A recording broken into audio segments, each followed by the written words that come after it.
Hi everybody, this is Alchemist2 and I'm back again with another movie review. Recently I had the chance to see Monsters University, which is actually a prequel to Monsters Inc. Now my father, he leaned over to me and said, why did they make a prequel when they had created the second movie first?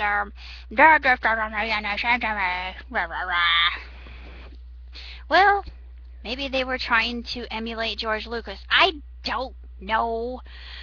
uh, the entire question is, who really cares anyway? For people like myself who are really hyped, and for those who have not seen any of the Monsters films themselves, this is a great opportunity to introduce them to the characters, and it actually helps Monsters University make more sense in the end. Because we have Randall in this version and his modus operandi for the second, well, the original film is clarified, and I thought, that's why he's got such a chip on his shoulder, and that's the reason why he's such a jerk. But anyway, spoiler alert. This is just a really marvelous film. The animation is absolutely gorgeous. The soundtrack is just spectacular. Music is just terrific. Everything about this film, every nuance and how it's fitted together, it's absolutely perfect. Now, little tykes. There was a guy behind me, a little boy, and he kept getting scared. And I can see why he would, because for a little itty bitty kid, some of the images themselves can be a little bit frightening, especially the dean and the librarian. Let me just say that I absolutely love Abigail Hardscrabble. I just absolutely adore her. She's probably one of my favorite characters that we get to meet in this version of getting to know our characters for who they are, what makes them who they are, how they become who they're supposed to be. It's basically a coming of age story and an underdog story too. And coming of age myself, even though I'm a late bloomer, I thought, I could relate so much to this movie, and I just thought it was absolutely incredible. I was in a state of awe the entire time. I felt like a little kid again, and it's just such a remarkable, resplendent film. And it's very touching too. There's some moments in it that are just hysterical. I mean, I was laughing my butt off, and there were a lot of nuances that people who have never gone to college would never get, even though I never participated in some of this stuff, because I was a Mike Wazowski. Okay, I never partied. I never did any of that. I was a straight A student. Everybody hated me for it. Teacher's pet. I know exactly what that's like. Okay, I am a Mike Wazowski, and I'm darn proud of it. Uh, it will get me far one of these days. I'm like a combination of Mike Wazowski and the older student. Yeah, I'm like him too. I'm in sales. I've been in sales. I thought, oh my God, that's me. Even though I don't have any problems with my heart or anything, I thought, yep, that guy's me. Just I could see myself in him, and it was funny, and I know what it's like. But I'm gonna reach my potential, dagnabbit. Um, it was just a really tremendous film and a lot of good messages in it. They even had a griffin in there, and since I have a dog named Griffin, I thought, this is so awesome! I got, his enthusiasm. I thought, yep, that's definitely Griffin. He's got that energy, and he's super excitable, and that's my dog. There, if he could speak, that would be what he would say, and he would be that character precisely. So it was a little bit unnerving at first, but yeah. Anywho, I really enjoyed the the movie and the tear-jerking moments, and just my only disclaimer here is for parents with really little kids. Don't take your little kids to see this film, even though they might beg and plead with you. They're going to get scared. I mean, there's some moments there that they are going to get freaked out about, especially like I said with the Dean Hardscrabble and the librarian is. If I were an itty bitty tyke, I would be wetting my pants, honestly, because she is very frightening.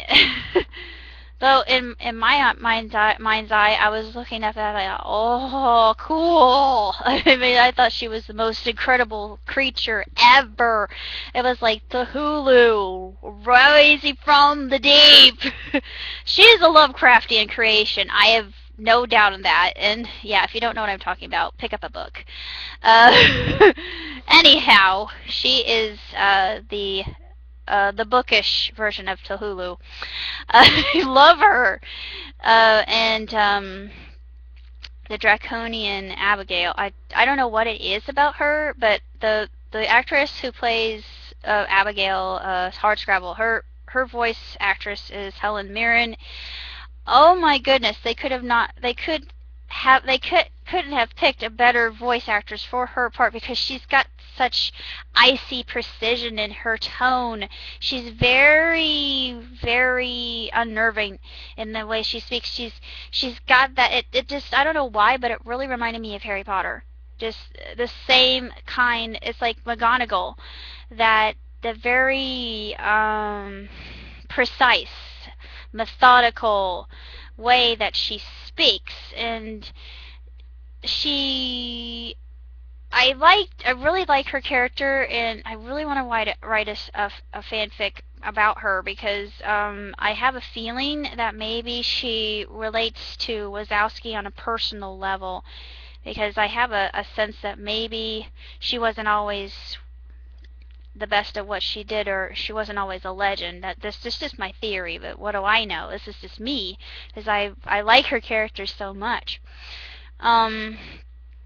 The whole world that we're introduced here in Monsters University is just fantastic. It is truly awe-inspiring. This is the most majestic film I've ever seen. Pixar hits another one out of the park here. John Lasseter made me cry 2 times. Dang you, John Lasseter! But it was worth it. I mean, every Disney film has a laugh and a tear, as Walt Disney himself said. And I think I'm paraphrasing that, but he's right. I mean, this combination, this whole algorithm that he perfected with all of his films, he carries it out on this one too. The movie actually begins before we get into Monsters University itself, and Mike trying to fit in and figure out where he belongs. We got a film about umbrellas falling in love. Aww, so sweet. I love it. I ship it. Anywho, I just thought that was the cutest thing ever. And blue umbrella, I know how he feels, and I'm looking for my red umbrella. Wherever you are, red umbrella. Trying not to be obvious here, but back to the original story. There are quite a few things that happen within the duration of this movie, and it's just really a wonderful film, full of awe-inspiring moments, and it's got a lot of good morals and values that are incorporated in it, like, you know, working together as a team, you know, not putting others down or making them look like fools, and even if they do, you got a motivator. And I thought, I'm exactly like Mike Wazowski. Here we go again. I mean, I am the person that's like, come on, you know, we can get our act together. You know, you can do this. We're capable. You can achieve anything that you put your mind to. That's me. That is definitely me. So that's probably why I could relate so much to this film. Because I can definitely say I'm a Mike Wazowski. Nobody expects anything from me, but you know, I surprise everybody in the end. Tiny spoiler there, but keep watching until the very, very end, because there's a really cute scene with one of the students earlier It is funny. It is so worth it. Trust me, it is worth it. I mean, and I was there were a lot of things within the movie that I was laughing about. There's a scene when nobody else laughed at this but me, but it was very cleverly done. It was really subtle. I don't know if anybody else noticed this, but when Mike is walking into the university itself, signing up for classes, you got a group of students playing hacky sack. One of the students is a blob, so they're all kicking it around, and you just see it land in front of him, and he's just staring at his other friends like, "Are you serious? Are you serious? Are you joking right now? Because, look, I don't have feet. I can't kick the dumb hacky sack. Okay? Don't make me flip out on you. Because I don't have no stinking feet to kick your stinking butt. Because I would if I did have some stinking feet." But anyway, that was how I would feel if I were that little blob, that little slime there. I felt kind of sorry for the little slime because he didn't have any feet. But anyway, I was like a kid again watching this film, and the imagination that went into it was just unreal, and it's just a marvelous, marvelous movie, and it gives you more insight to the characters themselves and how they became our beloved characters in Monsters Inc. It just, I love it so much, and I give it 2 thumbs up and 5 stars. I'm not sure whether I could say this is better than Epic, though.